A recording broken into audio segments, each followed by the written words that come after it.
Salam jumpa kembali saudara-saudariku yang terkasih dalam Tuhan kita Yesus Kristus. Salam sejahtera untuk kita semua. Berkat Allah yang Maha Kuasa senantiasa menyertai kita. Marilah kita mendengarkan dan merenungkan bacaan-bacaan kitab suci hari Selasa tanggal 23 November tahun 2021. Bacaan pertama dari Nubuat Daniel pasal 2 ayat 31 sampai 45. Ya Raja, Tuanku melihat suatu penglihatan, yakni sebuah patung yang amat besar. Patung ini tinggi, berkilau-kilauan luar biasa, tegak di hadapan Tuanku dan tampak mendahsyatkan.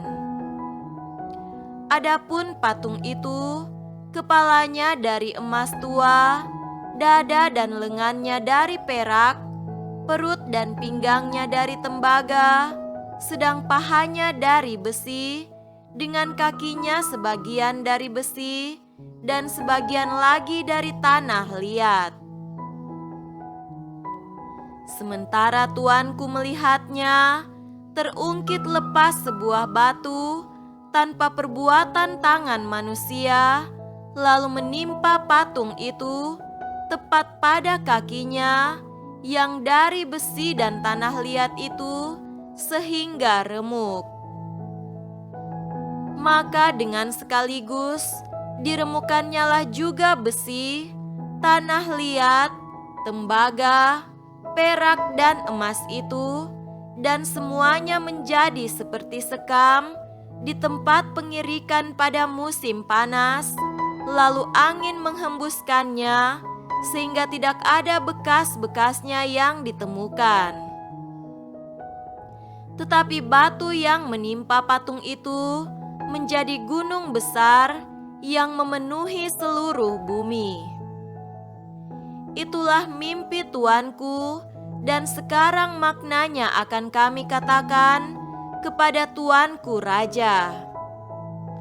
Ya Tuanku Raja, Raja segala raja, yang kepadanya oleh Allah semesta langit telah diberikan kerajaan, kekuasaan, kekuatan dan kemuliaan, dan yang ke dalam tangannya telah diserahkannya anak-anak manusia dimanapun mereka berada, binatang-binatang di padang dan burung-burung di udara, dan yang dibuatnya menjadi kuasa atas semuanya itu. Tuankulah kepala yang dari emas itu. Tetapi sesudah Tuanku akan muncul suatu kerajaan lain yang kurang besar dari kerajaan Tuanku. Kemudian suatu kerajaan lagi, yakni yang ketiga, dari tembaga, yang akan berkuasa atas seluruh bumi. Sesudah itu akan ada suatu kerajaan yang keempat, yang keras seperti besi, tepat seperti besi yang meremukkan dan menghancurkan segala sesuatu. Dan seperti besi yang menghancur luluhkan, maka kerajaan ini akan meremukkan dan menghancur luluhkan semuanya. Dan seperti Tuanku lihat, kaki dan jari-jarinya, sebagian dari tanah liat tukang periuk, dan sebagian lagi dari besi, itu berarti bahwa kerajaan itu terbagi. Memang kerajaan itu juga keras seperti besi, sesuai dengan yang Tuanku lihat, besi itu bercampur dengan tanah liat. Tetapi sebagaimana jari-jari kaki itu, sebagian dari besi dan sebagian lagi dari tanah liat, demikianlah kerajaan itu akan menjadi keras sebagian dan rapuh sebagian. Seperti Tuanku lihat besi bercampur dengan tanah liat, Itu berarti mereka akan bercampur oleh perkawinan, tetapi tidak akan merupakan satu kesatuan, seperti besi tidak dapat bercampur dengan tanah liat. Tetapi pada zaman raja-raja, Allah semesta langit akan mendirikan suatu kerajaan yang tidak akan binasa sampai selama-lamanya, dan kekuasaan tidak akan beralih lagi kepada bangsa lain. Kerajaan itu akan meremukkan segala kerajaan dan menghabisinya, tetapi kerajaan itu sendiri akan tetap untuk selama-lamanya, tepat seperti yang Tuanku lihat, bahwa tanpa perbuatan tangan manusia, sebuah kayu terungkit lepas dari gunung dan meremukkan besi, tembaga, tanah liat, perak dan emas itu. Allah yang Maha Besar telah memberitahukan kepada Tuanku Raja apa yang akan terjadi di kemudian hari. Mimpi itu adalah benar dan maknanya dapat dipercayai. Demikianlah sabda Tuhan. Syukur kepada Allah.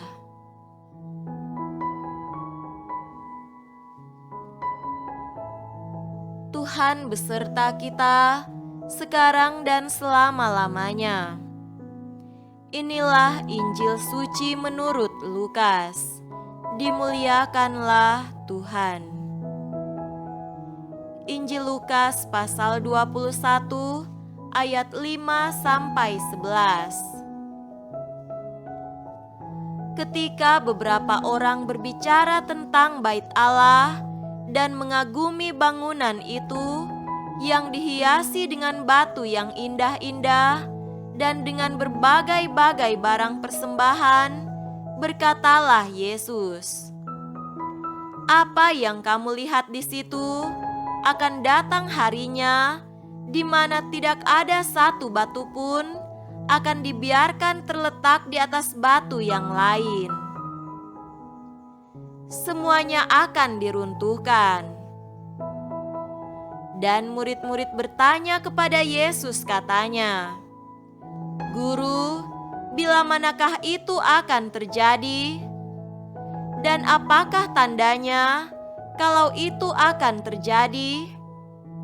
Jawabnya, "Waspadalah, supaya kamu jangan disesatkan. Sebab banyak orang akan datang dengan memakai namaku dan berkata, 'Akulah dia,' dan saatnya sudah dekat. Janganlah kamu mengikuti mereka. Dan apabila kamu mendengar tentang peperangan dan pemberontakan, janganlah kamu terkejut. Sebab semuanya itu harus terjadi dahulu, tetapi itu tidak berarti kesudahannya akan datang segera." Ia berkata kepada mereka, "Bangsa akan bangkit melawan bangsa, dan kerajaan melawan kerajaan, dan akan terjadi gempa bumi yang dahsyat, dan di berbagai tempat akan ada penyakit sampar dan kelaparan, dan akan terjadi juga hal-hal yang mengejutkan dan tanda-tanda yang dahsyat dari langit." Demikianlah sabda Tuhan. Terpujilah Kristus.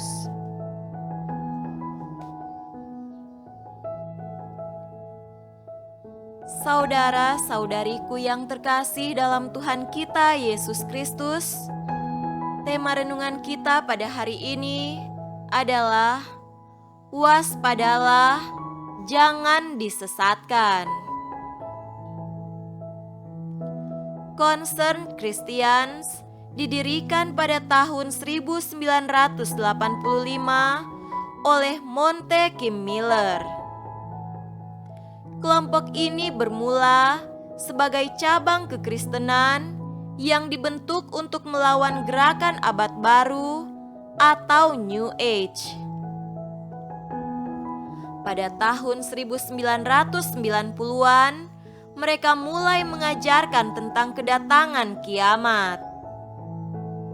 Menurut Miller, Denver akan diguncang gempa bumi pada tanggal 10 Oktober tahun 1998 sebagai pertanda mulai datangnya kiamat. Faktanya, tidak pernah terjadi gempa. Kelompok ini kemudian ditangkap. Banyak kisah nyata lain di mana ada ajaran sesat yang mengajak orang untuk mati bunuh diri karena meyakini sebentar lagi akan datang hari kiamat. Ada lagi ramalan-ramalan yang menakut-nakuti orang dengan mengungkapkan tanda-tanda bahwa hari kiamat sudah semakin nyata di depan mata. Terhadap semua isu itu, hendaknya kita mengingat teks yang hari ini kita baca dari Injil Lukas. Waspadalah supaya kamu jangan disesatkan. Sebab banyak orang akan datang dengan memakai namaku dan berkata, "Akulah dia," dan saatnya sudah dekat. Janganlah kamu mengikuti mereka. Maka sikap yang paling bijak adalah menjalani hari-hari hidup dengan iman dan kasih. Beriman berarti membiarkan rencana Tuhan terjadi atas hidup kita. Hidup ini indah di mata Tuhan. Dan kasih berarti biarkan hidup ini bermakna bagi setiap orang. Hidup yang berlebihan dan hanya membangun bagi diri sendiri tak ada artinya. Yesus menyiratkannya ketika ia mengatakan akan datang harinya di mana tidak ada satu batu pun akan dibiarkan terletak di atas batu yang lain, semuanya akan diruntuhkan. Saudara-saudariku terkasih, hari-hari kita dipenuhi oleh misteri dan ketidakpastian. Tugas kita adalah menyelesaikan tugas hidup yang menjadi tanggung jawab kita sebaik-baiknya setiap hari. Kesusahan hari ini biarlah untuk hari ini. Kita percaya Tuhan terus memelihara. Ini adalah cara menjalani hidup yang sangat sederhana. Entah kapan mau datang hari kiamat itu, kita sudah siap hari ini, esok, atau entah kapanpun. Semoga demikian. Amin.